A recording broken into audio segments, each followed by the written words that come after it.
Hello friends, आपनालोके এই ভিডিওটো দেখিবলৈ পাব অসমৰ বিশেষ বিশেষ দলঙৰ ওপৰত কেইটামান বহুতে গুৰুত্বপূৰ্ণ প্ৰশ্ন উত্তৰ।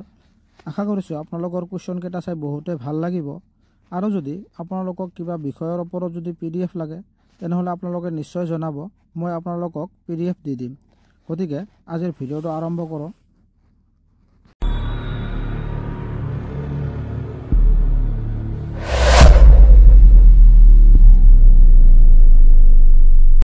প্ৰথমটো দিয়া আছে বগীবিল দলঙৰ দৈৰ্ঘ্য কিমান।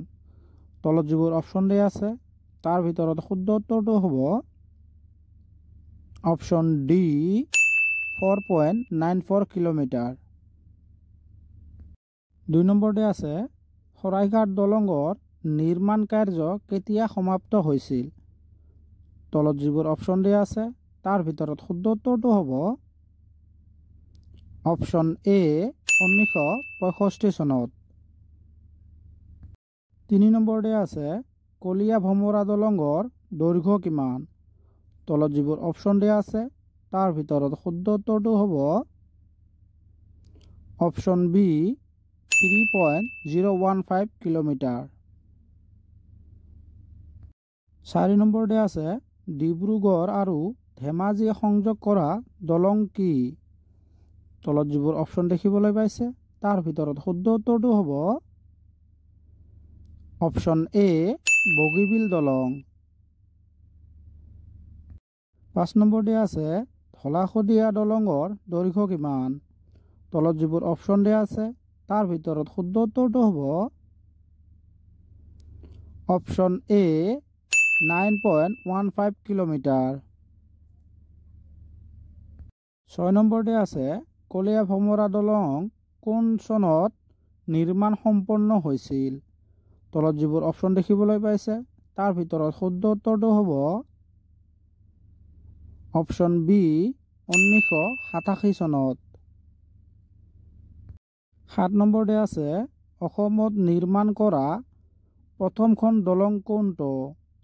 তলত যিবোৰ অপশ্যন দেখিবলৈ পাইছে তাৰ ভিতৰত শুদ্ধ উত্তৰটো হ'ব অপশ্যন বি শৰাইঘাট দলং।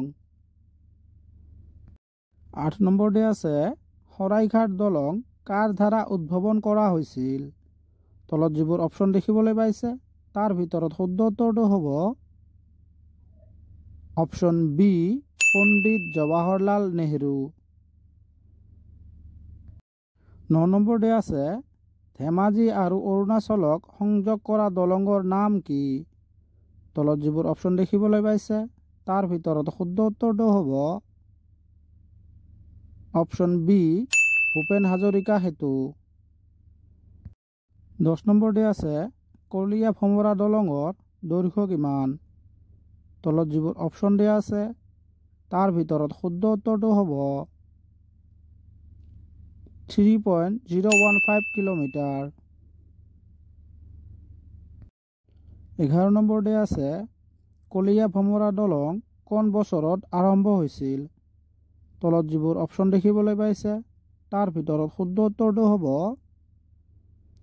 অপশ্যন চি 1981 চনত। 12 নম্বৰতে আছে অসমৰ প্ৰথমখন বহুমুখী দলং কোনটো। তলত যিবোৰ অপশ্যন দেখিবলৈ পাইছে তাৰ ভিতৰত শুদ্ধ উত্তৰটো হ'ব অপশ্যন এ বগীবিল দলং। 13 নম্বৰতে আছে শৰাইঘাট দলং কোনখন পথক সংযোগ কৰে। তলত যিবোৰ অপশ্যন দেখিবলৈ পাইছে তাৰ ভিতৰত শুদ্ধ উত্তৰটো হ'ব অপশ্যন এ 37 নং ৰাষ্ট্ৰীয় ঘাইপথ। 14 নম্বৰতে আছে বগীবিল দলং কোন বছৰত উদ্ঘাটন কৰা হৈছিল। তলত যিবোৰ অপশ্যন দিয়া আছে তাৰ ভিতৰত শুদ্ধ উত্তৰটো হ'ব অপশ্যন এ 2018 চনত। 15 নম্বৰতে আছে ধলাশদিয়া দলং নিৰ্মাণ কৰাত কিমান বছৰ সময় লাগিছিল। তলত যিবোৰ অপশ্যন দেখিবলৈ পাইছে তাৰ ভিতৰত শুদ্ধ উত্তৰটো হ'ব অপশ্যন বি 5 বছৰ। 16 নম্বৰতে আছে ধলাশদিয়া দলং কাৰ নামত উৎসৰ্গা কৰা হৈছে? তলত যিবোৰ অপশ্যন দেখিবলৈ পাইছে তাৰ ভিতৰত শুদ্ধ উত্তৰটো হ'ব অপশ্যন বি ডক্টৰ ভূপেন হাজৰিকাৰ নামত। 17 নম্বৰতে আছে কলীয়া ভমৰা দলঙৰ নিৰ্মাণ কাৰ দ্বাৰা আৰম্ভ কৰা হৈছিল? তলত যিবোৰ অপশ্যন দেখিবলৈ পাইছে তাৰ ভিতৰত শুদ্ধ উত্তৰটো হ'ব অপশ্যন বি ভাৰত চৰকাৰ। 18 নম্বৰতে আছে কলীয়া ভমৰা দলং কোনখন ঘাইপথত অৱস্থিত? তলত যিবোৰ অপশ্যন দেখিবলৈ পাইছে তাৰ ভিতৰত শুদ্ধ উত্তৰটো হ'ব অপশ্যন এ 15 নং ৰাষ্ট্ৰীয় ঘাইপথ। 19 নম্বৰতে আছে ধলাশদিয়া দলঙৰ মুঠ পিলাৰৰ সংখ্যা কিমান? তলত যিবোৰ অপশ্যন দেখিবলৈ পাইছে তাৰ ভিতৰত শুদ্ধ উত্তৰটো হ'ব অপশ্যন বি 1982টা। 20 নম্বৰতে আছে নৰনাৰায়ণ সেতুৰ দৈৰ্ঘ্য কিমান? তলত যিবোৰ অপশ্যন দেখিবলৈ পাইছে তাৰ ভিতৰত শুদ্ধ উত্তৰটো হ'ব অপশ্যন এ 4.1 কিলোমিটাৰ। 21 নম্বৰতে আছে নৰনাৰায়ণ সেতু কোন বছৰত উদ্ঘাটন কৰা হৈছিল? তলত যিবোৰ অপশ্যন দেখিবলৈ পাইছে তাৰ ভিতৰত শুদ্ধ উত্তৰটো হ'ব অপশ্যন চি 1996 চনত। 22 নম্বৰতে আছে বগীবিল দলঙৰ ওপৰত কিমান বছৰত কাজ সমাপ্ত কৰা হৈছিল?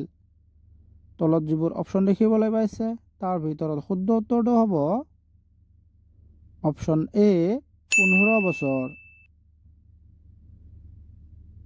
23 নম্বৰতে আছে নৰনাৰায়ণ সেতু কোনে উদ্ভাৱন কৰিছিল? এইটোৰ শুদ্ধ উত্তৰ আপোনালোকে কমেণ্ট কৰি জনাব। আশা কৰিছোঁ আপোনালোকে সকলোৱে উত্তৰ দিব। আৰু যদি আপোনালোকক কিবা বিষয়ৰ ওপৰত যদি PDF লাগে তেনেহ'লে আপোনালোকে মোক পাৰ্চনেলি মেছেজ কৰিব পাৰে। আৰু কি কি বিষয়ৰ ওপৰত PDF লাগে আপোনালোকে মোক জনাব, মই আপোনালোকক PDF দি দিম। গতিকে নেক্সটটো চাম এতিয়া। 24 নম্বৰতে আছে ধলাশদিয়া দলঙৰ নিৰ্মাণৰ বিশেষ লক্ষ্য কি আছিল? তলত যিবোৰ অপশ্যন দেখিবলৈ পাইছে তাৰ ভিতৰত শুদ্ধ উত্তৰটো হ'ব অপশ্যন বি সামৰিক সুবিধা। 25 নম্বৰতে আছে নৰনাৰায়ণ সেতুৰ ওপৰত কিমান সংখ্যক পিলাৰ আছে?